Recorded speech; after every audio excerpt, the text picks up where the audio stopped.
Come and join us. Come and join us, Karen. Jane, you get up front, please, that I don't feel so lonely. Over here? Sure, grab a seat up anywhere. Okay. Stop.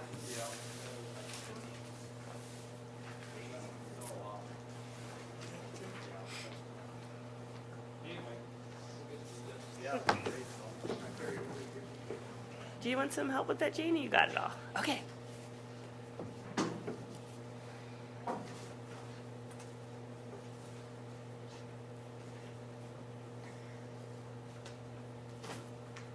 Perfect. I'm going to actually remember to hit record. This is pretty good for me. Where's Jane? Jane's right here. Oh, she can join us. She's again? right there. That'll be perfect. She Okay. won't be on the screen. Huh? You won't be on the screen. Oh. She's behind the camera. You want to hit got it? Oh. Sorry, Rick. I'm going to make you get up lots Yeah, of I'm gonna times today. do this a few times. That's okay.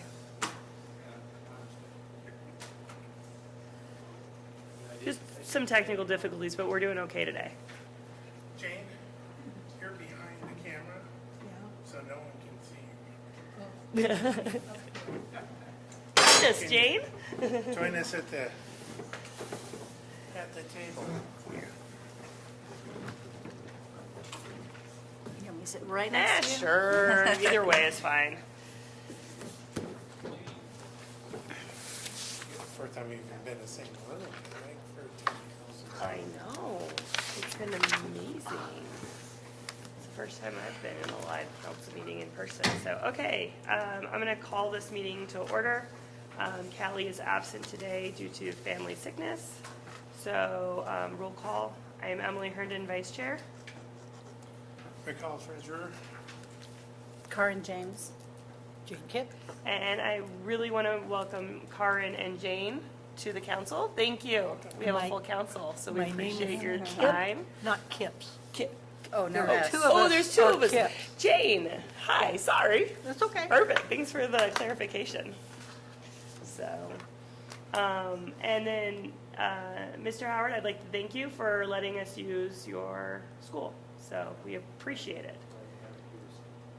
And first item agenda is approval of the agenda. So can I get a motion for the agenda to be approved? I will motion it. Can I get a second? I'll second it. All in favor? Aye. Aye. Okay, motion passed. Can I get approval of the minutes from March 13th of 2023? I'll move that we approve the minutes from March 13th. And can I get a second? I'll second. Perfect, all in favor? Aye. Okay, I'm sorry, I'm gonna write down notes since, Do you need a pen? perfect, got it. Oh, we're gonna do the Bonner history tip. And then first up is the Bonner History Tidbit. Come on up. Thank you. Well, neither Dylan nor Kim are available tonight, so I get to do it. So I'm very excited, and I picked a topic tonight in honor of Jim Howard's coming spiel, that he's going to talk about the bond issue, and it's about a little bit about some of the history of Bonner School, which I think we should be reminded was founded in 1889. The mill itself was founded in 1886, so schools are really important to Bonner. They're an important part of Bonner's history. The portion of the history that I chose for tonight has to do with the administration of a man named William F. Aiken, or Will Aiken. He became superintendent in September of 1913, and other than taking a year off in 1917-18, he retired in 1945. So you've got a few more years to go, Jim. So these are some comments from the Grassroots History, our local history resource. And first thing I'd like to mention was some of the innovations that Mr. Aiken advocated for and that were approved. One was the institution of a domestic science department in the curriculum. We'll talk more about that later. And another was the installation of a telephone. At one of the first trustees' meetings Mr. Aiken attended, this had been back in 1913, He stated that it would be very convenient to have a telephone installed in the schoolhouse, and he asked for the opinion of the board. One of the trustees, W.W. Piltzville, was appointed a committee of one to inquire about the cost of having a telephone installed. At the following meeting, he reported that the telephone company would install a phone at a cost of $2.50 a month. A motion was passed to have the phone installed. Some of the rest of these stories, also from the grassroots, are written by Will Aiken's daughter, Mrs. Jean Aiken Stemke. And I'm just going to excerpt from her delightful comments about going to school at a school where her dad was the administrator. My father told me when he started teaching at Bonner School, the 8th grade boys towered over him, and many were 15 and 16 years of age. Whenever he needed the piano moved from the second, at that time this two-story school, I should say, whenever he needed the piano moved from the second floor to the main floor, 4 boys would carry it down. During the Depression, my father turned in his order to the ACM company, which is the mill across the street, for apples, oranges, candy, and nuts for the Christmas sacks. He would order green and red mesh material, netting style, and Mrs. Brown's sewing classes would sew up the sacks. It would be a big occasion when the 8th grade class would get to fill the sacks. Dad would know exactly how much each sack would have of candy and nuts, 1 large orange and 1 large apple. He would be very strict on exact measurements. Every child, regardless of age, who came to the Christmas program would receive a sack. He knew how many children there were in each family, and it was a rare occasion that there were any left or any short. My dad believed in the open door policy. No doors, front or back, of schoolrooms were ever closed unless the class was having music. He always liked to come into the room at the back and watch the backs of the necks of the students. This would tell him who was chewing gum because the muscles of the neck would be moving. He would then tap them on the shoulder and point to the wastepaper basket. He was a very strong advocate of 3 R's, especially arithmetic. Every Friday, each grade in the building would have a math test that was timed. The fire bell would be used to start and stop us. The grading was done by percentage, and whatever grade had the highest percentage of right answers could have the trophy in their room for the week. He believed that physical competition was important as well. I remember how pleased the boys would be when he went out to play baseball with them. He made quite a sight running around the bases with his snow-white hair and his suit coat flapping in the breeze. For many years, Bonner School challenged any Missoula school in a track meet or academic contest. Until finally, Missoula called the contest off because we won nearly all the first and second places. Bonner School was classified as a country school, even though it had more students than some of the Missoula schools, so we had to have agriculture in the 8th grade. My father took such an interest in government that he taught civics in the 8th grade. The teaching in that line that has stayed with me most was to judge the man before the party. Dad was pleased when Bonner School was honored by Charles E. Lindbergh. Mr. Lindbergh circled the school in his aircraft and dropped a greeting to the school. During the Depression, the students did not have to furnish any supplies for school, but if they sharpened their pencils too much, they then had to furnish a replacement. There were 2 big dreams of my dad for Bonner School. The first was that there would be a stage where plays, especially at Christmas, could be given. He believed every student had the right to perform and needed to help round out his or her education. His other dream was that there would be grass and trees around the building. He would be very happy to see that these things have come. Thank you. Thank you. I'm hoping you guys can still hear me without me muted. Okay, excellent. I'm figuring the technology out. I'll maximize my screen when they're on. Okay. So thank you, Judy. I appreciate it. This is your first public comment available for items not on the agenda. Does anybody have anything to say tonight? Okay. I have announcements. I did not have any. Rick? No, announcements. Okay, then I will lead it on to our first guest speaker. Rachel, I believe you are on. Now let's see, I believe you can share screen, can you? Or do I need it? And I can't hear you.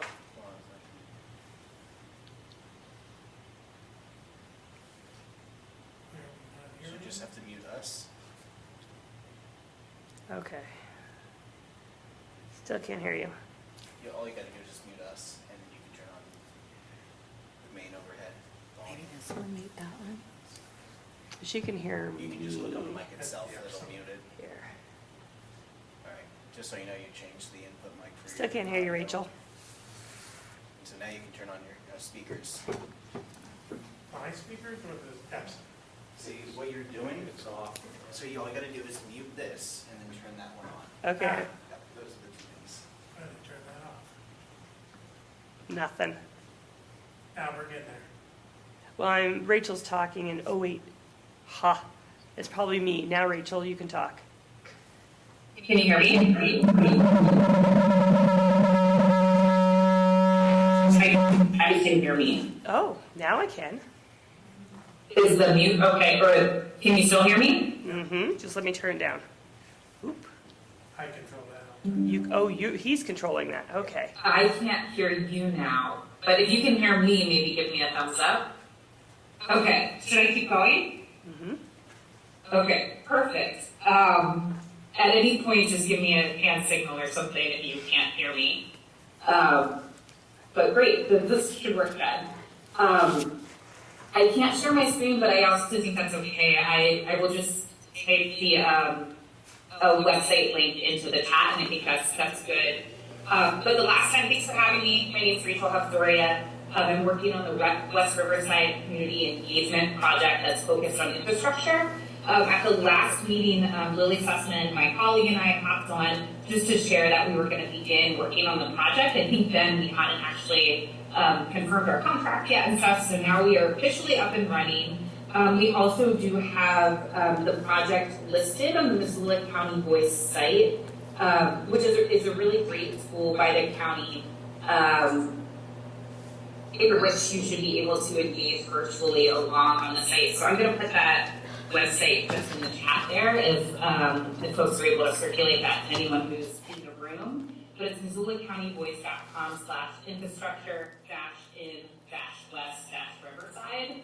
And that has the overview of the project as well as the timeline, and it'll also include anything that we try to do in person as far as like listening activities or voting activities. We'll try to also include a virtual option, so if folks can't attend that, they can also plug in after the fact. We realize people have different work schedules, people have different kiddo schedules and other obligations.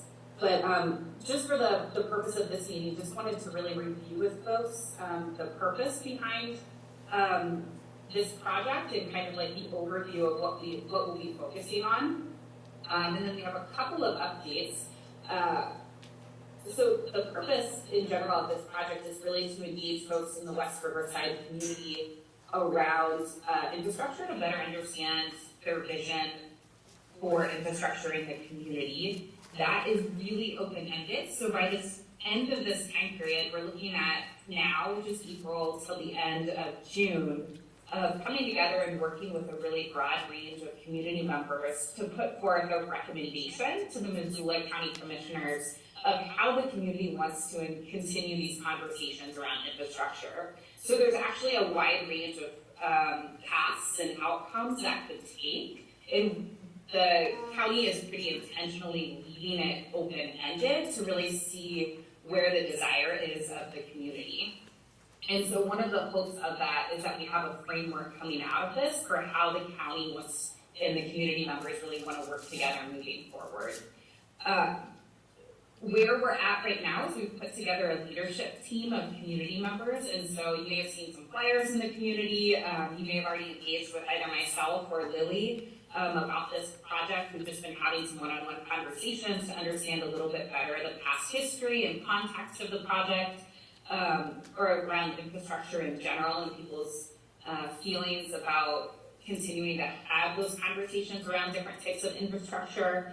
We have 14 people who have applied for the leadership team, which is really exciting. And so that application closed last Friday. However, if there's anyone who missed the application and is really, really interested in the project, please do continue to reach out to Lily or myself, and we can figure out a way for people to be a part of it. The purpose of the leadership team is really to make sure that there's a community-driven piece in how we move forward. And so the first task of the leadership team is really going to be reflecting on the Bonner Milltown West Riverside vision statement that the council had approved, the community council had approved in 2017. And just kind of like checking in with folks to see how that resonates now, and also how we might drill down from that vision statement into understanding what infrastructure might get us to that vision.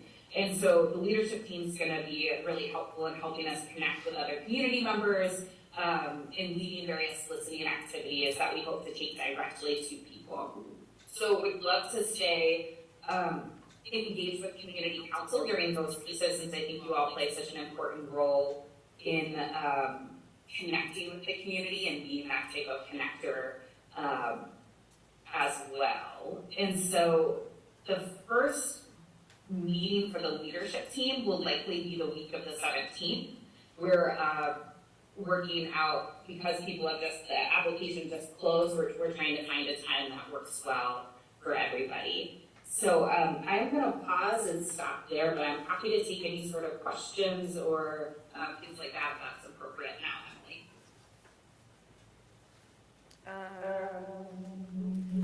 We won't do that. Can we still hear me? Hold on, Rachel. He's going to switch it, Rick. Go ahead. Okay, I think we're good there. We won't reverberate. Any questions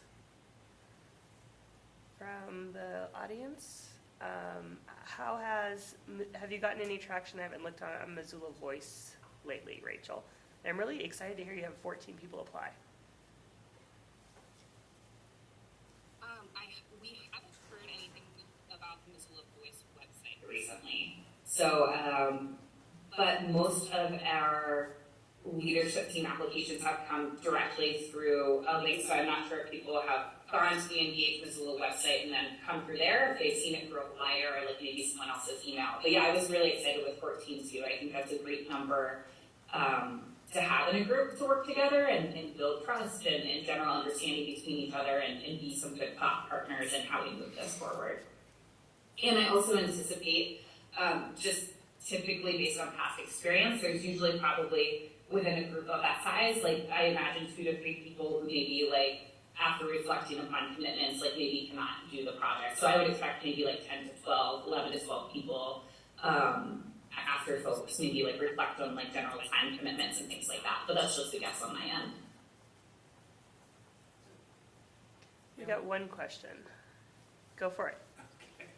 So during the visioning process, when this leadership group does come together for visioning, will that be open to other public members or only the leadership committee? I might have to repeat that question for me. Go ahead, Rick. What? Unmute yours and let Gary speak. Oh, on, And he can hear that through the camera. go ahead, Gary. Okay. So I just wondered, Rachel, when the leadership committee meets to do its visioning, will there be an opportunity for the public to kind of come and listen and that kind of stuff, or is it only the committee that will be doing that? Hang on just a second while I switch speakers. Go ahead. Go ahead, Rachel. Yeah, and so the leadership team will just be the leadership team, although I don't think there's any reason like it has to be a closed meeting if people are interested in attending. Like I'm happy to share like the date, time, and location as it gets set. But I will say the point of the leadership team won't necessarily be to like do the visioning itself, but to help guide the process for how we do the visioning with the community members. So I think it's really, really great that there's already a vision statement, and looking at the process that was used in 2017, it looks like a fairly Maybe some of you were a part of that. I don't actually know based on who's on this meeting, but it looks like a lot of that was done through community council, as well as direct postcards into the community and some other forms of significant feedback. So it's really where we're going to be starting, and then the leadership team is going to help us figure out what that listening activity actually looks like with the community. And so what I would envision is that might actually include maybe some short range interviews with neighbors that are spread out. I could envision almost like a door-to-door type of survey or interview process, or going to different folks in the community to engage in that way. So if there are folks who are interested, I would first potentially, if that sounds like an interesting piece to you, probably encourage you to think about the leadership team, because that's really going to be the piece for that. But if there's folks who are really interested in like one meeting, be happy to send information that way too about a meeting. There's no reason that it would have to be like private. Thank you. Does that answer that question? Is that Yeah. okay? Yeah. Any other additional questions? Oh, and I can't hear you. Any other additional questions? Okay, Rick, put yours on unmute, please. We're going to get this. I'm surprised we're doing this well, to be honest. Are you over there just because of the HDMI? Yes. Unmute, mute, yeah. Okay, you can unmute yourself there, Rick. Okay, now, yes, I think we answered all the questions. Thanks, Rachel. Okay, on to our next speaker, Sydney. Take your time. Thanks for joining us. Sure, thanks for having me. I assume you can hear me all right. I'm Cindy Kennedy. I am the Grants Administrator in the Grants and Community Programs Division of the Office of Lands and Communities. I think I got that right. Probably a couple years ago, one of my colleagues, Willie Welsenbach, probably came and talked to you folks about Brownfields program. So we received a second Brownfields grant for $500,000 in 3 years. And so I basically wanted to come and tell you about this this funding opportunity, let you know what Brownfields is, and hopefully spread the word, and you guys can help us find more sites that we can potentially assess. So Brownfields is basically environmental site assessments. So I'm going to use my little slides here, so hopefully I won't be reading too much from my handout, but I kind of need to, otherwise I go off script. So a brownfield site is defined as real property, the expansion, redevelopment, or reuse of which may be complicated by the presence or potential presence of hazardous substances, pollutants, contaminants, controlled substances, petroleum or petroleum products, or is mine-scarred land. So brownfields can adversely impact human health, decrease the value of surrounding properties, deter potential investment, and represent significant safety hazards to the community if left unaddressed.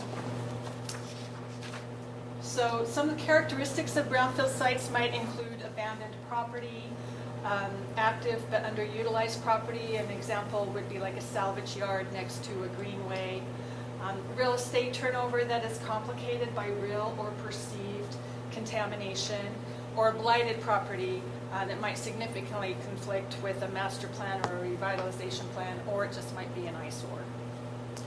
Brownfield sites can include residential, commercial, or industrial parcels of land. Some examples of properties with former use, such as dry cleaners, automotive repair shops, service stations, industrial manufacturers, illegal dump sites. We have a lot of those in Missoula. Railroad facilities, warehouses, landfills, and properties that may have been used for production of methamphetamine. Common contaminants associated with brownfields include lead-based paint, asbestos, industrial chemicals, petroleum, and controlled substances. Benefits of the Brownfields redevelopment program is assessments. Brownfields assessments can help promote revitalization, redevelopment of underutilized properties, and these grants can help return properties exhibiting signs of potential contamination back to reproductive use. So a really good example, I mean, across the street was a brownfields at one point. Silver Park in Missoula was a brownfields. Bonner West Log Yard is currently a brownfield right now that we're assessing. We're in the process of assessing. Same with Marshall Mountain. Let's see. So some of the benefits of brownfields redevelopment might include job growth, reduced development pressure on agricultural land or urban sprawl, protection of human health and the environment, stimulating additional redevelopment activities, increasing the local tax base, and eliminating eyesores and safety hazards. So our process for identifying a brownfield is, first it has to be real property. Is it abandoned or underutilized? Is there a potential for contamination? Is there a potential for reuse or redevelopment? Is there a public benefit? And most importantly, are there willing stakeholders? So this is a voluntary program. It's not a regulatory or enforcement program. So if property owners or future property owners are not interested, there's no pressure for them to participate. So stages of the brownfields process, first we identify a property, determine if there's potential contamination. And then there's the phase 1, environmental site assessment, phase 2, environmental site assessment, cleanup and reuse planning, then site cleanup if necessary, redevelopment planning, and then we have a redeveloped site that's a property that's ready to be an active part of the community. So phase 1 assessments involve evaluating, I call them kind of a desk review, where we're conducting research to learn more about the site. So we're evaluating environmental conditions at the site, we're conducting historical analyses, reviewing historical maps, and looking at nearby properties, visiting the site, interviewing individuals that are familiar with the site, so maybe current or past owners, neighbors, nearby businesses, local officials, and then we're conducting environmental record searches and producing a final report. So based on that process, if it's determined that there might be some contamination, then we'd move to or recommend a phase 2 site assessment. And phase 2 site assessments are where we would conduct collect environmental samples. For instance, collecting soil or groundwater or air or soil gas samples, surveying for asbestos and lead-based paint if applicable, and that would usually only apply if there's a building on the site. Inventorying hazardous materials if applicable, and conducting geophysical investigations or exploratory excavation to locate buried features or tanks, petroleum storage tanks. If they are buried in the ground, we can actually use this grant to excavate those and remove them and test the soil underneath to see if there's been any contamination. So that's about the closest we ever get to using these funds for cleanup of environmental contamination. And then there's a final report. Next, we can do cleanup and reuse planning, which is something that we hope to be able to do at Bonner West Log Yard, and some of what we were hearing about earlier with infrastructure. That could potentially be a use of these funds to help with that. Cleanup plans can be unsolicited. We can just offer that service, or it can be requested. We can also help with designs and permit applications, cost estimates for cleanup, and redevelopment planning and visioning. So we can do quite a bit with these grants. We just can't use them for cleanup, for the actual cost of cleanup. But some of the benefits, like I mentioned earlier, is participation is voluntary. As these assessments are completed at no or low cost to the property owner. And the owner approves all the work. So the owner is involved, is collaborating with us, and so we're not going to do anything until we have the owner's approval. And all of the data and the reports that are gathered through this process is owned by, the owner gets to own those products. They can be made public too, but the owner of the property actually gets those reports. And these assessments are pretty costly, so it's a real benefit to take advantage of that. And oftentimes, if there is a regulatory agency involved, these assessments can help satisfy that regulatory process. It also can help satisfy a property sale, and it can also satisfy lenders. So a lot of commercial lenders require this environmental due diligence before they will lend any money to a potential property owner.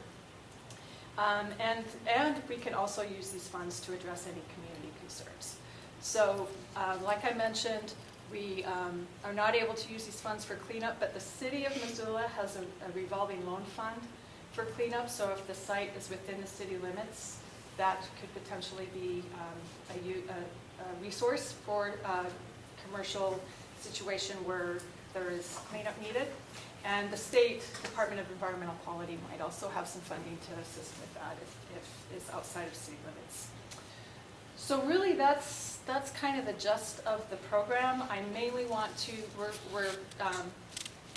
part of this grant requires that we go out into the community and talk to folks and conduct community outreach. So Willie was here a couple of years ago. He's in Sealy Lake tonight presenting the same information, and we're basically trying to find more sites. Right now we have 5. So we have Bonner West Log Yard, Marshall Mountain.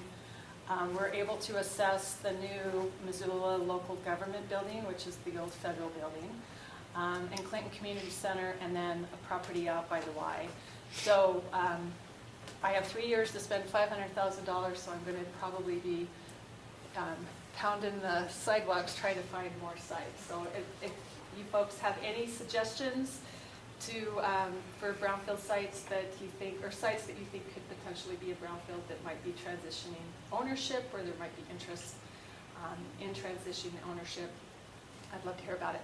And I brought a sign-up sheet. I am hoping to publish a quarterly newsletter. If you're interested in keeping apprised of what's going on with this program and what is coming of all of these properties that we're assessing, I'd be happy to pass that around. And I also have brochures if anyone's interested in having that as well. Are there any questions? Questions? I can't disappoint you, Emily. I like it, So Gary. You're familiar with the International Paper property over by the, Yes. okay. So that seems like it's just a pit that nobody could ever do anything with, and it's owned by International a company that apparently is not really excited to do anything with it. But No. you would have to have them want to do something with it before anything could be done. Yep. Yep, we've tried to get those folks to let us do some, because we did do an assessment at the state park, the Milltown State Park last year. It ended up just being a phase 1. We got as close as we could to that site, and the owner has to be willing to let us assess, and they're not. Yeah. And it has a lot to do with some of the legal ramifications that their demands are not feasible. Well, I think they want to not be liable. for Exactly. cleanup. And, but there isn't anything in there. I mean, for years, our rural fire department took the scrubbings from next door and dumped them over there. And we would go over there and put out fires that came from the stuff that came out of their stacks. There's nothing in there but this ash. And so I can't ever understand why IP has any concern. There's nothing, there's nothing in there. Well, over time, sometimes those materials become contaminants, so I don't know. Yeah, I'm not an expert. And when it comes to, we contract with qualified environmental professionals as part of the requirement of this grant. So Willie, who is in Sealy Lake tonight, he's the scientist. And so he could probably speak to that better than I can. But a lot of times what happens when you bury stuff in the ground, things happen, and it goes to, nature happens, and it could become something that they're concerned about. I don't know. Yeah. But it would be really nice to be able to do something with that piece of Yeah. property, because it's a really good example of an underutilized piece of property that we could really make use of. And it would be really beneficial. The commissioners asked us to look into it with our last grant, and we did our best. We really, there's just, we can't force No. participation. Yeah, So- thank you. Yeah. Any other questions? So I guess the owner of the West Bonner Log Yard is a willing participant? West Pine. West Bonner Log Yard, Yes, the West Log Yard, yes, okay. exactly. And there is an old landfill on that site. I don't know if you guys probably know that. And we think that it's just untreated wood. So but it's going to need to be removed because structurally the ground is not going to, geotechnically or whatever, the ground is not going to be appropriate for building on. So that's going to have to be removed. And so we're going to assess whether that is what we can do with that waste. We don't expect it to have any contamination, but we'll confirm that. But then also, I mentioned the planning piece.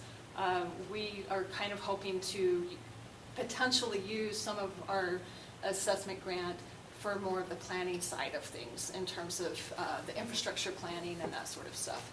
So that's all kind of unknown right now because we want to wait for the public outreach efforts to take place and to kind of get the community response to find out if there's interest. But we still, regardless, we could do some infrastructure planning just for that particular site, not just for the entire, like the West Riverside neighborhood. So, Thank you. yeah. Thank you for coming out. I just had a quick question. Does the money and the rules for spending that money, does that come from the federal government or the state? Thank you. I forgot to mention that. This is Environmental Protection Agency funding, so it's federal. And yeah, so we had a 3-year grant that we spent down in 2 years. It was a $300,000 grant, which was really good. It was a feather in our cap. We were eligible to apply again, and then we got a $500,000 3-year grant from the EPA. So, and there's, DEQ is tapping into a lot of that funding too. The bipartisan infrastructure law funding, that law has added a lot of these kinds of funds to these projects. So there's a big chunk of change out there to support this kind of stuff. Any more questions? Mine's less of a question, it's more of a comment and suggestion. I like last week, or actually, just last week, somebody tried to develop on the Fort Missoula land, essentially to, turn over, their old hospital. I'm just wondering, and part of their presentation kind of exposed a lot of the properties on Fort Missoula as older buildings, kind of, just kind of left there. Whatever money they have, they probably try to invest in it. I don't know if there's any way for you guys to look into that. Or Thank you. Yeah, no, that kind of went over my head. I wasn't really paying close attention to that. That's an excellent example. We did do assessments on the fairgrounds, and what ended up happening, what we found, and this very well could happen at the fort, is that there was a lot of lead-based paint that had flaked off of the exterior buildings into the ground, and there was actually lead in the soil. And that is an environmental release, basically. And so that was the issue at the fairgrounds. And we tried to argue with the EPA, because it's county-owned property, that it was not our fault and that they should help us pay for the cleanup. And they're like, nope, sorry. Even though nobody that was probably responsible for that is still living today, it's always been county property. So that would be interesting to see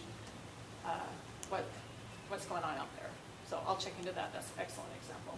Excellent source. Yeah. Anything else? Any other questions? I got a short one. On your last $300,000 3-year thing, you spent $200,000 of it? We spent 300. You spent all 300? We spent all of it. Mhm. Okay. In 2 years. Okay. So we have 3 years to spend it, but we spend it in 2, and the EPA really likes that, apparently. So it made us more competitive to apply for more, because we were successful. This is a really popular program. The main goal is to promote economic development, and a lot of funding gets leveraged from other sources to reinvest in communities. And so politicians on both sides of the aisle love this program. So it tends to get a lot of support. Any additional questions? This has been great. Thank you so much. Thanks for the hot tip for the court, too. We are now going to move on to Shane Stack, and he is online. And so we're going to figure out how to unmute and mute things again. But Shane, we are ready when you are, I believe, here shortly. Okay, and I think, That's muted. yeah, I think you need to mute yourself. Yep, just click on the microphone and mute. And then I get you to just turn on your speakers. And Shane, you are ready to go here and just tell us when, Rick. Turn on my- Okay. Should we good to go? Good to go, Shane? Awesome. All right. And I'm assuming I can't share a screen, which is perfectly okay if that's the case. No, You're probably. the host, so you have to. I have to designate him to share a screen. Hold on. More. I always seem to make people host. What do I need to do here? Maybe that's it. You can co-host them. How do I do that? Just click on his name and. All right, maybe I'll just jump into it. Okay. It's not very complicated. I'll describe it, and if we need visuals, I can certainly share those with you, and you can take a peek at them. But essentially, back in September of 2021, we had a constituent in the Potomac Valley reach out and share concerns about the speed limit on Highway 200, specifically through kind of the Blackfoot Canyon. And so at Public Works, we kind of evaluated that and shared that with the commissioners. Commissioners agreed that the county should submit a request to the Department of Transportation to evaluate the speeds further on Highway 200. So we did that in September of 2021.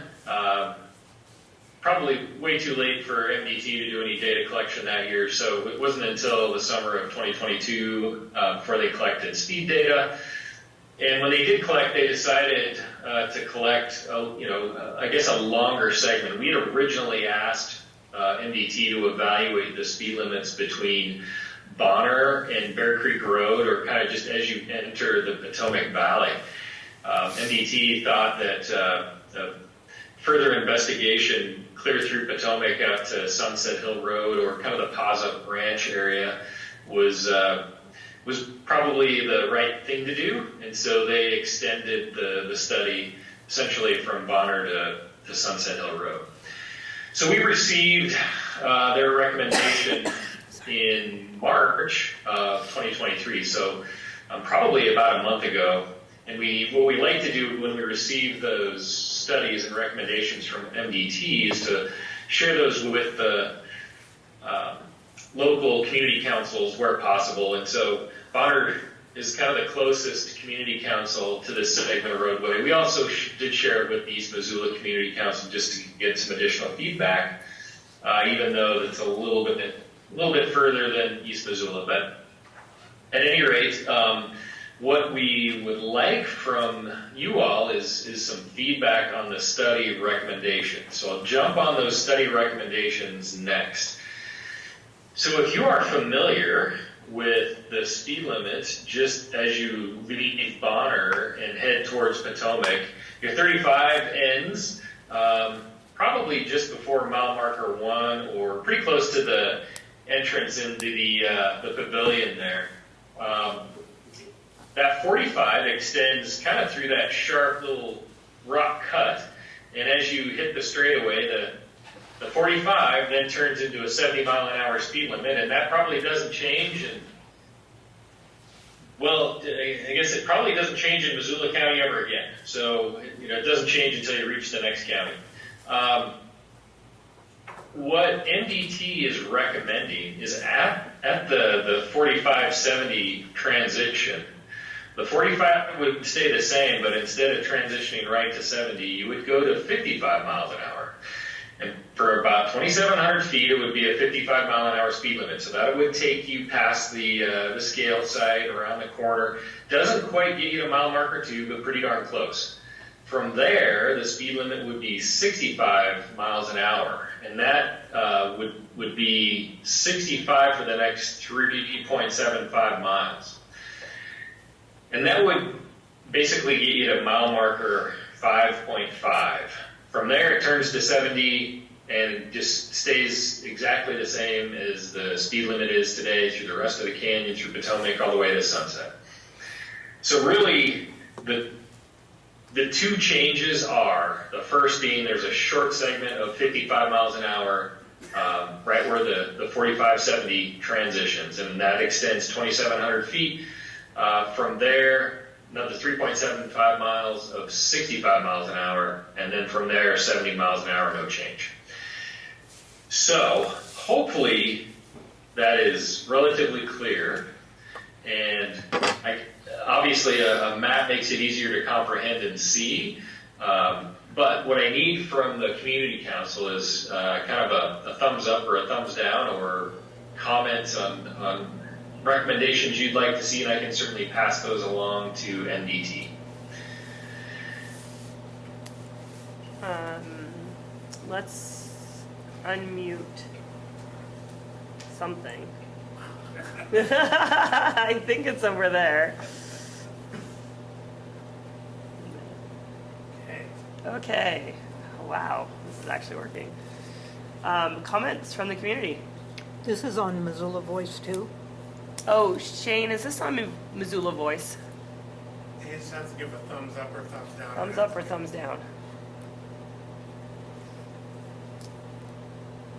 Shane, can you hear me? Is that on Missoula Voice? Oh, hold on. Let me do this. Shane, is this on Missoula Voice? I'm checking. I don't think it is, but I can certainly take a quick look. It would probably be better if it It was. should be on MDOT's side, I would think. Hopefully you heard that. Shane's gone. Okay, throw that back on. Unmute you. Unmute me. Yeah, maybe I can talk loud enough. Okay, Jane's comment was, we'd like it on Missoula Voice, if possible. Okay. More We likely, can put it out there. more likely to get more comments that way. Yeah, the comment's more likely to get more comments that way. Okay. Okay. Any other questions or comments from the community? Bert? Yeah, just this side of Sunset, there's a couple of herds of elk that tend to go across the road from time to time. Is any of that being considered, for one, have there been any real problems with people hitting elk in that area? And if so, is there any possibility of looking at the speed limit right there? So, Bert, I missed the last part of that question. I got the first piece, but what was your last point? Whether or not that's being taken into consideration. Yeah, so as they do the study, they consider speed data, they consider citation data, they consider crash data, they consider roadside environment. All those are considered. So if there are wildlife vehicle collisions, they know about it and consider that as they recommend speed limits. Okay, thank you. Additional comments from the community? Jane? Yeah, I Jude? was wondering about compliance with that many changes in the speed limit. I guess MDT feels that it's good, or they wouldn't have suggested it. Yeah, compliance is going to come probably mainly with enforcement. So, sort of out of MDT's hands as far as enforcement, but they can certainly communicate, and so can we, to Montana Highway Patrol and the Sheriff's Department to request additional patrols there, but doesn't mean that that will happen. Our law enforcement resources are spread pretty thin. So That's what I was wondering, I guess. Any other comments from the community first?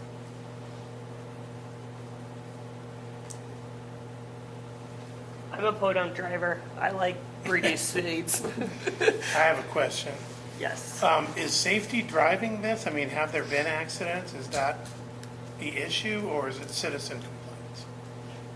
no, it was more the citizen that had called and requested a study. Talking to the commissioners, they felt we could certainly make that request and feel like that was a pretty reasonable request. We also did reach out to the district and the district office for Montana Department of Transportation, and they agreed that it would be good to evaluate the speed limit. So you need from us whether we're up or down, correct? Well, or if you have any comments too, I think really, I'd love to have feedback. If you have other thoughts or ideas, we'll pass those along. And this, just so you know, this goes to the Transportation Commission. The process really from here is I want to get as much feedback as I can, share that with MDT, but I only have 60 days, so we're already pretty close to 30 days into that window. So get some feedback, share the feedback from the community and the commissioners with MDT. They then will share the study recommendations and the comments with the Transportation Commission. Transportation Commission will make the decision.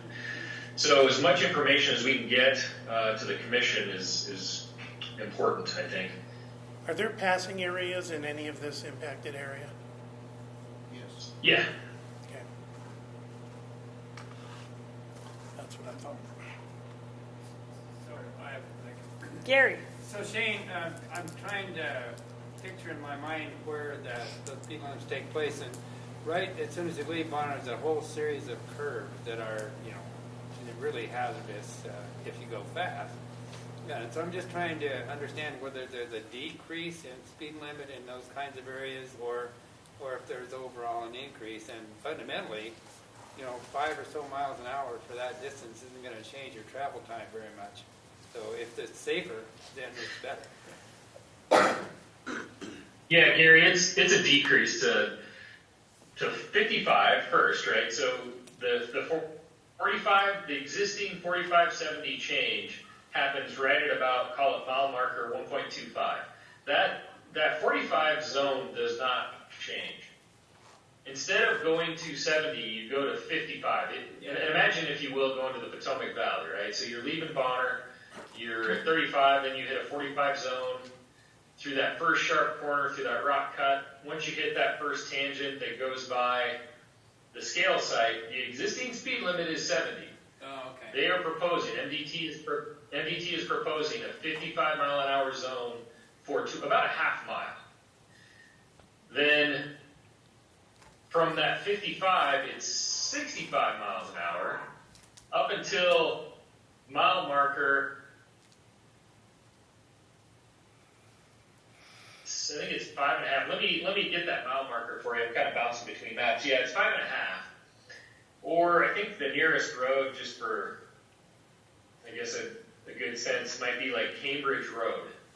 Yeah. And then there's no change from there, Gary. It's 70 right now. There wouldn't be a change. It would just be 70 all the way to the end of the county line. Yeah, with on that 65. So it's a reduction. On a 65 mile an hour in that area, there's some residences, a few residences along there too, and traffic entering that highway from those residences. So I think it's a good idea to get it down to 65. Yeah, I think, when we submitted this, I think maybe our thought was it might just be 65 until like you hit Bear Creek Road or when you open up into the Potomac Valley. Yeah. So they're extending that 65 quite a ways, but it doesn't, certainly doesn't reach Bear Creek Road. Yeah. Thank you. Jane? I drive that a lot because I go to Sealy a lot. And when it goes up to 70, that generally for most people means up to 80. Yeah. And it's like everybody floors it at that point and passes as many boats and trailers and everything else as they possibly can. So as much as I am not a pokey driver, I definitely drive fast. I think it would be a good transition that it doesn't immediately go from 45 to 70, which I think everybody here, or a lot of Montanans and other states, think that 10 miles over is what the speed limit is for most areas. So as much as I like the speed, I think it's safer. You know, the real speed limit is the one that's enforced, not the one that's on the sign. True. And there's a lack of enforcement in that area. That's the reason I do it like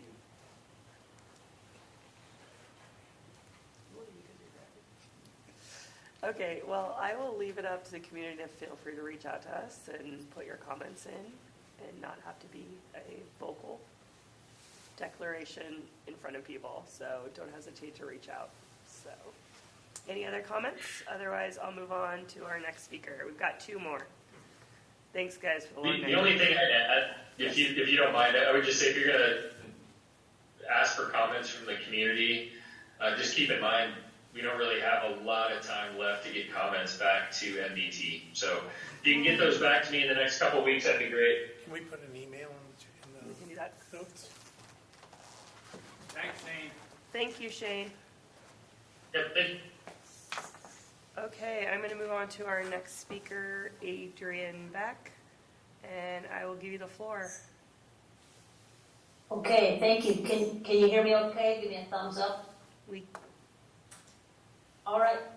Thank you for having me tonight. My name is Adrian Beck. I'm the director for the Missoula Office of Emergency Management, which has the responsibility of overseeing both of our two divisions. One is the Missoula County 911 Center, where we take all 911 calls and directly dispatch all those agencies, and the other is disaster and emergency services. I apologize, you're not going to get my camera tonight. I was up with Cedar Lake earlier and realized that my bandwidth is such that I turn into an alien speak if I'm trying to do both. So I don't have a presentation for you tonight.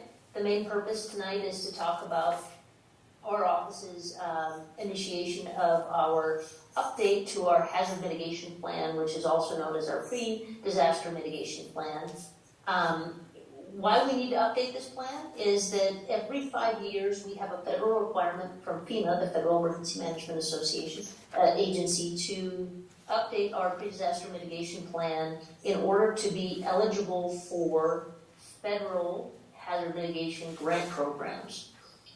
Aside from that, it's a good opportunity and a good exercise for us to reevaluate and reanalyze the hazards that we're likely to face based on our very specific geographical location. So this is a multi-jurisdictional hazard mitigation plan which encompasses both the city of Missoula and Missoula County at large. And what it entails is a process of hiring an engineering firm to go through and analyze not only our history of disasters that have caused damage or fatalities, but also to look at some projections as to how likely we are to encounter those again. The most important component, though, and what the reason why I'm here today, is to encourage and ask for community councils and different communities within Missoula County to participate in our citizen survey. That citizen survey is available on the Missoula County Voice website. As well, you can access the existing pre-disaster mitigation plan, which was updated last in 2017. Anybody who's good at math will note that we're a little bit beyond our 5-year time period for this update. The convenient excuse of COVID is certainly not lost on FEMA, and so they've granted us an extension which allows us to bump that to 6 years in this cycle. The point of the community survey is to get citizen feedback on what their perceived hazards are. And that's important for a county as large as Missoula when we look at the hazards that for example, Sealy Lake might think are most important, maybe very different from what they experience in Lolo. The hazard mitigation plan uses science-based models that look at what's happened in the past and what could potentially happen in the future, but it's that ground truthing of prioritization of where we as communities want to put limited resources towards mitigation. And mitigation is the act of trying to minimize the impacts from those known hazards so that they are not as impactful when they do occur. Some examples of previous mitigation that we have done in Missoula County include mitigation for flooding, where we've acquired or elevated structures out of the floodplain that have experienced repetitive loss. But most frequent is we've had 2 successive cycles of FEMA hazard mitigation grant program funding that has enabled us to work with local fire districts, and in Bonner, Missoula Rural Fire District specifically, to fund programs that conduct direct fuel mitigation or hazardous fuel mitigation on private properties to create defensible space for wildfires. These plans are important not only because they allow us to remain eligible for federal funding, but they also kind of create the work plan and the areas of focus for our office in where we should be spending our time, where we should be looking for additional resources and capacity around specific hazards, not only based on how likely they are to occur, how impactful they are when they do occur, but also how important they are to the community. So for an example, in our last update in 2017, wildfire, probably no surprise to anyone, ranked as our #1 hazard. What that tells our office is that's where we should be spending more focus, more energy, and more resources towards mitigating those hazards, whether that is through public education and outreach or direct boots on the ground work to mitigate those hazards. So following the 2017 update of our pre-disaster mitigation plan, 2 things that were pretty impactful for Missoula County really kicked off in earnest. One was we updated our community wildfire protection plan, which then enabled us to find direct funding for a dedicated full-time wildfire preparedness coordinator that can help us initiate a lot of these programs and projects.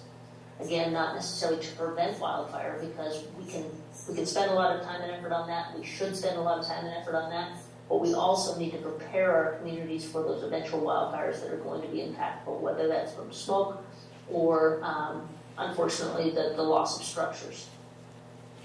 And so where the community survey comes in is, as we get our hazard risk analysis back, which is in process right now, our engineering firm that we've contracted with, which is Integrated Solutions, is diving through the data, combing through all of those statistical analyses, and coming up with a very rough ranking of what our hazards are based on, again, how frequently they occur and how impactful they are. But then we get the opportunity to further refine that ranking based on what our community's priorities are.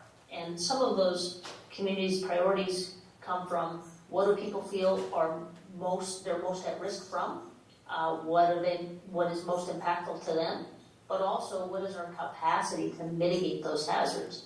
So I'll throw out the example of an earthquake. Anybody who's seen the news recently, the revelations of the Bitterroot Fault and how impactful that could be to the city of Missoula or even outlying areas of Missoula County. It hasn't happened in our most recent history. If it does happen, it will be extremely impactful. But wildfires happen all the time, and they are very impactful, and they're relatively easy to mitigate. So wildfire might nudge out earthquake as a hazard from that prioritization standpoint, because we have better capacity to mitigate that hazard, and it's much more likely to occur, if that makes sense. And so really, the purpose of me being here tonight is just to make your community council and your community members aware of this process, of this update, and ask that you do fill out that community survey, which again is available on Missoula Voice. That survey will remain open until the 21st of April. There will be a couple opportunities for public engagement as we go through this. Community survey obviously being kind of the first and foremost. Our local emergency planning committee will be meeting tomorrow. Appreciate that that's really short notice, but the July local emergency planning committee will be on the second Tuesday in July. And that will be an opportunity for community members to see kind of the initial ranking and profiling of what those hazards are.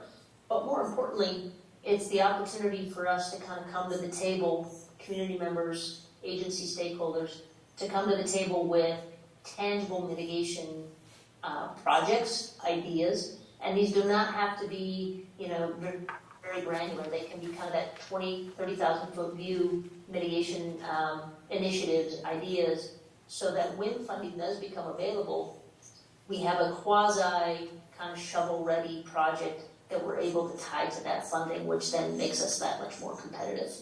I'd be happy to answer any questions. Recognize that mitigation is not the most exciting topic, and appreciate that you guys have put me on the agenda for tonight. And I know it's getting late, but happy to answer any questions. Questions from the community? Wow, we're getting quiet. I did do that survey, and it took me about 10 minutes, 15 minutes, so it was short and sweet. Okay, Adrian, thank you so much for the information. We appreciate your Thank time. you. And feel free to come back anytime, and I'll get that out as a reminder onto social media and whatnot, so, to participate. We've been going for an hour and 10 minutes. It's gonna be a 5-minute break? Yeah. Yeah, is that good with everybody? 5-minute break? Sure. Okay. Just me needs it. Okay. So, Okay. Thanks for the break. thank you for the morning. Okay. Jim, Well, Thank thank you. you, council, for letting me come visit with you, and I got a little deja vu because I think I visited last year, and I've done this occasionally, and that's because we keep coming back to our voters with similar requests, although this time around we're asking for a lot less than we asked for last year. So what we are asking for is our trustees put before our voters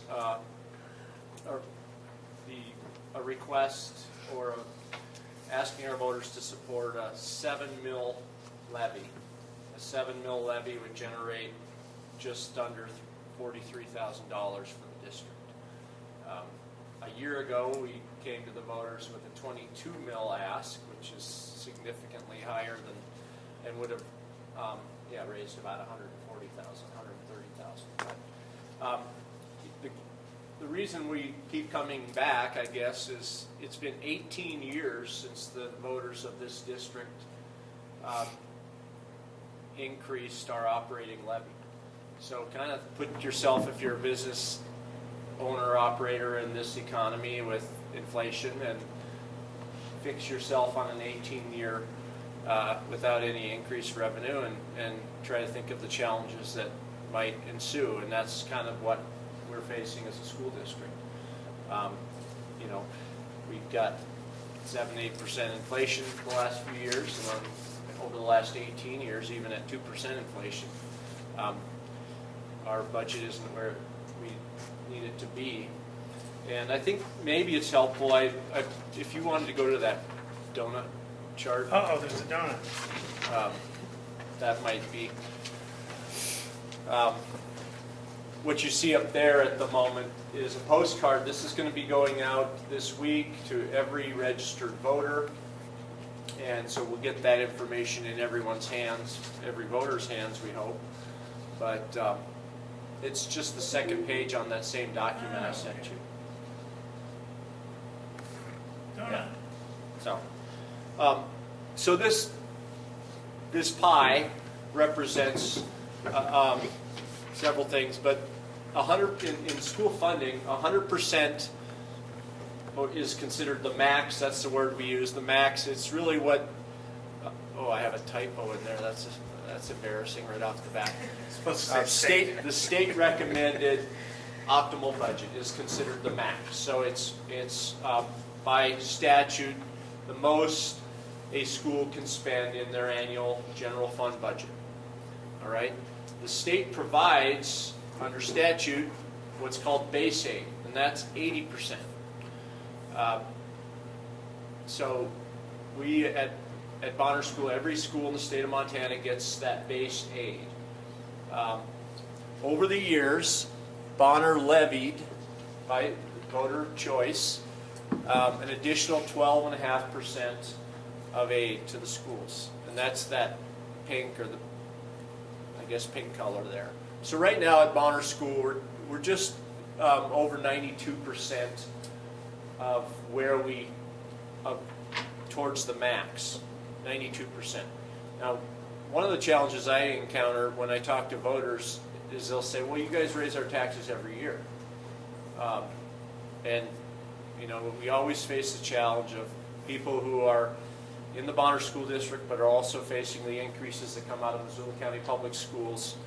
And Missoula County Public Schools strives, like I think a lot of the districts in the state of Montana, to run right at the max all the time. Their philosophy is we want to run the best school for our community that we can. So we're going to run at the max, and we're going to keep going back to our voters anytime we get below that max to try to stay at the max. So the challenge there, of course, is Missoula County voters seem to approve that, and our Bonner constituents have denied us that same increase that Missoula County, that they're giving a yes vote to Missoula County Public Schools. So perhaps you can help me understand how to maybe message it differently, but I believe, our trustees believe that Bonner School we should operate the best school we can, allowed by the law, that we should move towards the max rather than operating 8% below where we really could in terms of the kind of school we could operate. So what we're asking for this year is just a small sliver of that dark green sliver. We're asking for a 1.4% increase towards that max, which is that $43,000. So what's that look like for you as a homeowner? Well, it's, you know, the state taxation process asks us to say what a $100,000 house would generate or cost, and a $200,000. I don't know anyone in Missoula that has either of those, a house at either of those levels. So it's sort of humorous, but it's pretty easy to just take that $100,000 figure and extrapolate it out into what your home or property value would be. But I think it is sort of telling that for around $3 a month is what we're asking for. Even if you go with the $200,000 home or more, we're not asking for very much per month. Either for the price of a latte a month or the price of a beer, you can make Bonner School move a step towards that, the max. And you know, some might say, well, why doesn't Bonner School just be satisfied and run at the base or a little bit higher? Here's the big challenge, and we all understand it, but I've been in education now for 32 years. I've been an administrator for more than 21 of those years. I've never encountered the staffing challenges and the hiring challenges like we have since post-COVID. It's just, that was just never an issue. For any job you posted, you had 30 teachers apply, and for any hourly staff position we'd post, we'd get 5 to 10 local people applying for those positions. Now, for a teaching position, we may get no applicants. We have to go headhunt and cajole and find. For our hourly staff, we've had hourly staff positions posted for 3 years that are going unfilled. Because, and you know what Wendy's is advertising in big signage on Brook Street at $16 an hour starting. Right now at Bonner's, we do the best we can do, and we're starting at $13 an hour. How are we going to talk people into working with our students, a critical role? How are we going to talk them into doing that at $13 an hour? Probably our most pressing need, and the reason we most need this money, is to increase the wages of our hourly folks. Our hourly folks are the people that most likely live right here in our community. They're right in our Bonner community. They're often parents. And they come in here and they serve as our custodial staff and our kitchen staff and our instructional aides. And we need to pay them more. And we need to pay them more to keep the good ones that we have and to recruit good people. The challenge, of course, running a school is our customers are going to come no matter what. The kids are going to come to us, whether we have adults in the building to serve them or not. And it's been extremely challenging to be so shorthanded over the past 3 years. So that's probably, for me, the most pressing need. Obviously our costs are increasing above personnel costs. Our utilities are increasing. It costs more money to plow our playgrounds and parking lots. So these challenges are pretty obvious. I think for anyone that looks at your home budget, you understand schools costs are going up as well.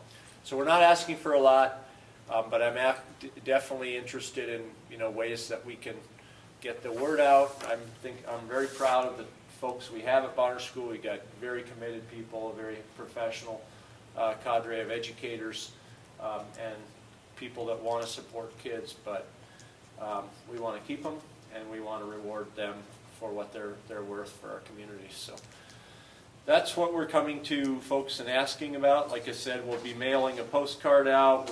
I've got on Wednesday night, I'll be here at 7.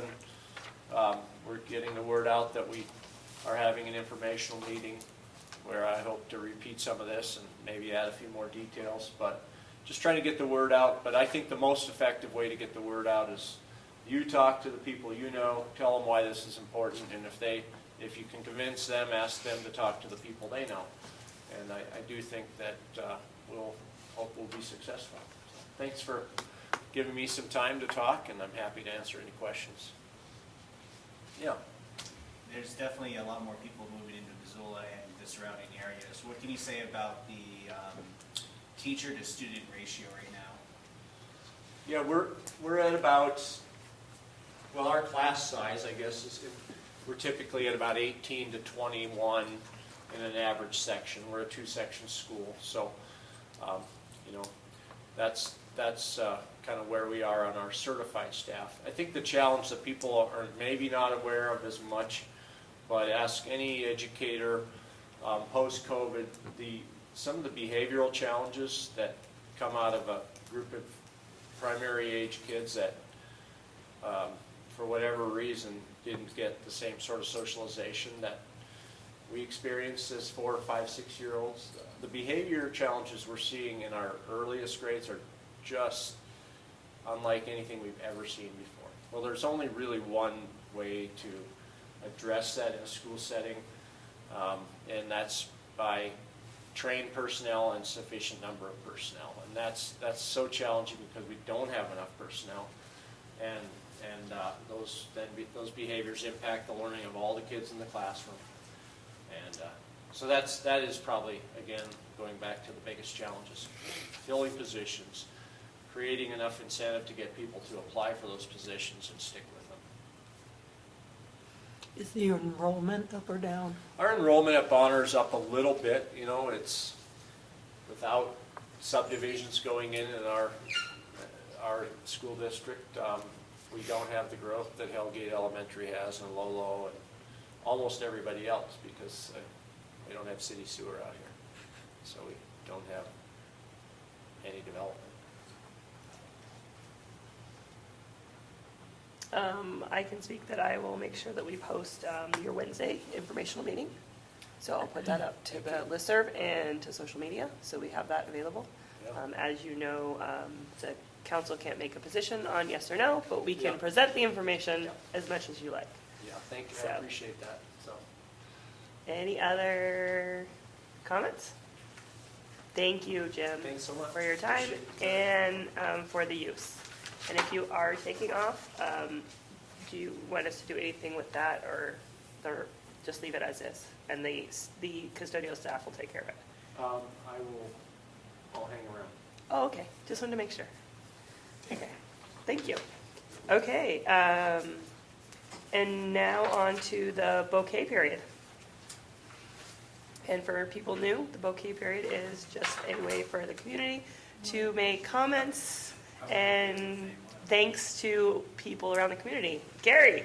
I'm looking Cindy and I at are arguing about which one of us should go first, and I don't like to offer a big bouquet to the Milltown Moose Launch that sponsored the Easter egg contest at West River Community Park on last Saturday.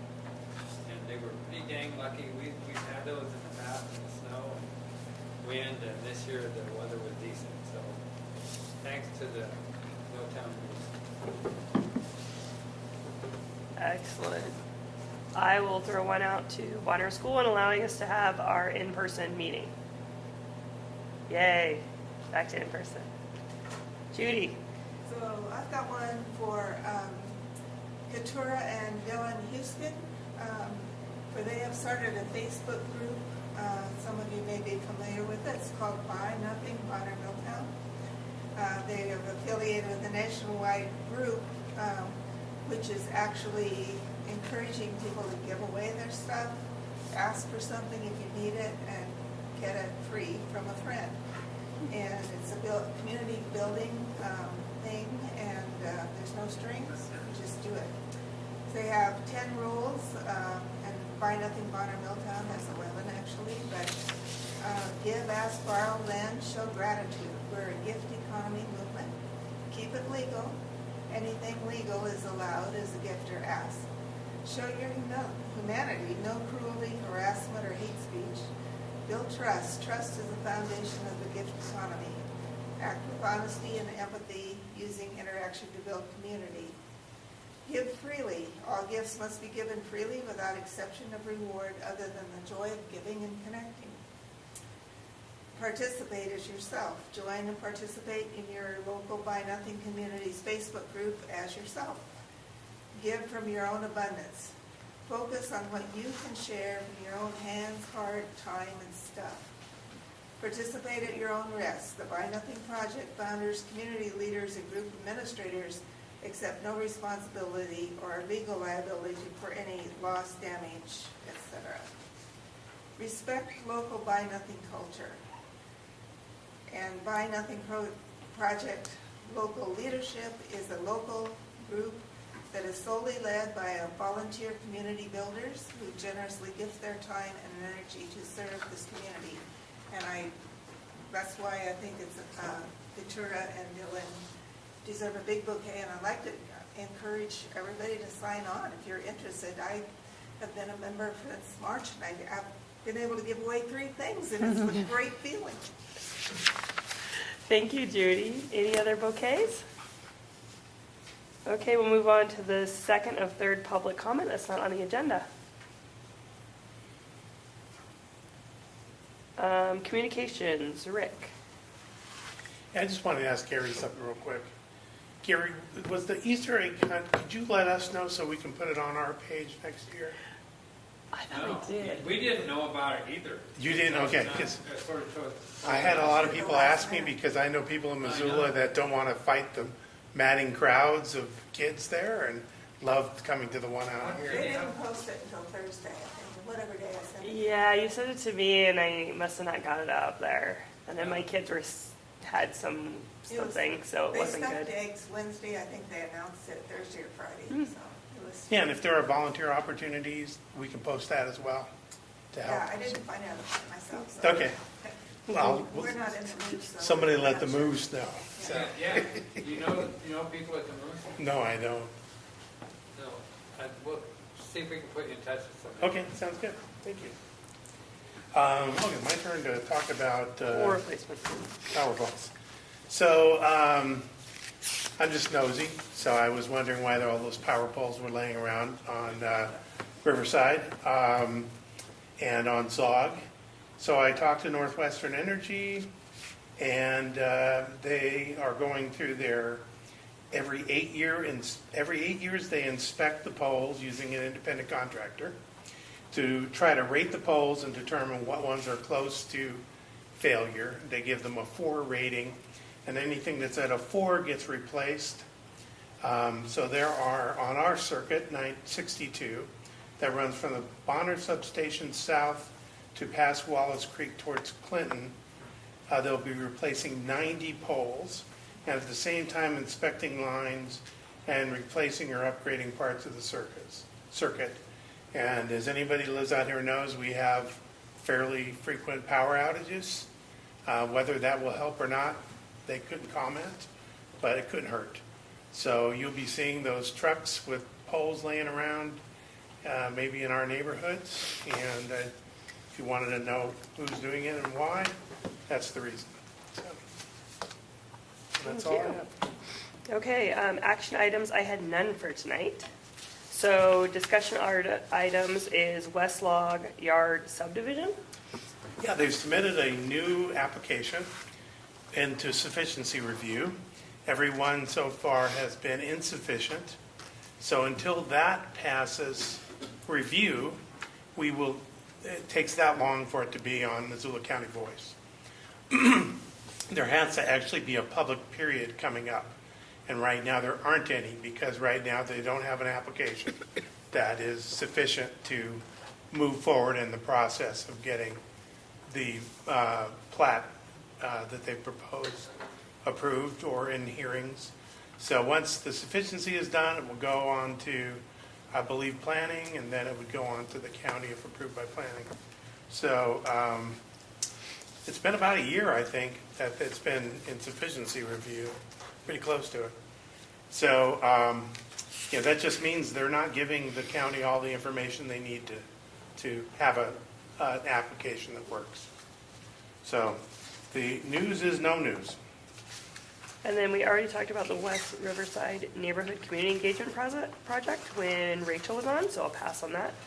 And then the All Community Council meeting. Do you want to talk about that, Rick, real quickly? Okay, they talked about 3 different things. So the All Community Council meeting meets once a month. That is the 4th Wednesday? Fourth Wednesday.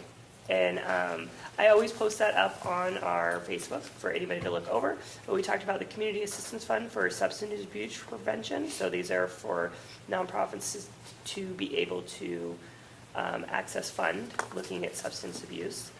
Then there is a 2023 local government review that is available. And so that is our next speaker for next month. So we'll talk about that. There is also on Missoula Voice the cannabis regulation on unzoned land that is available for public to comment. So you can find that on Missoula Voice. And those are the other items that are going on around our community. And so this is our final opportunity for public comment. Or any comment, anybody. Okay, then I did not write down our next meeting. I apologize. That will be the second Monday of next month, which will be in person. For June, July, August, we usually take 1 month off. We will be all virtual again because they will be cleaning this place from top to bottom. But then we'll return back in September in person. Should we welcome our new members?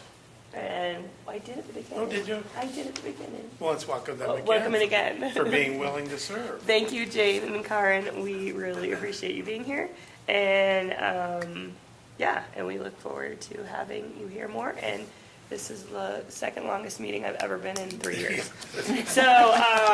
So the next meetings on the agenda is we're going to continue to talk about West Riverside Neighborhood Community Engagement. We have Commissioner Slotnick here to talk about property taxes.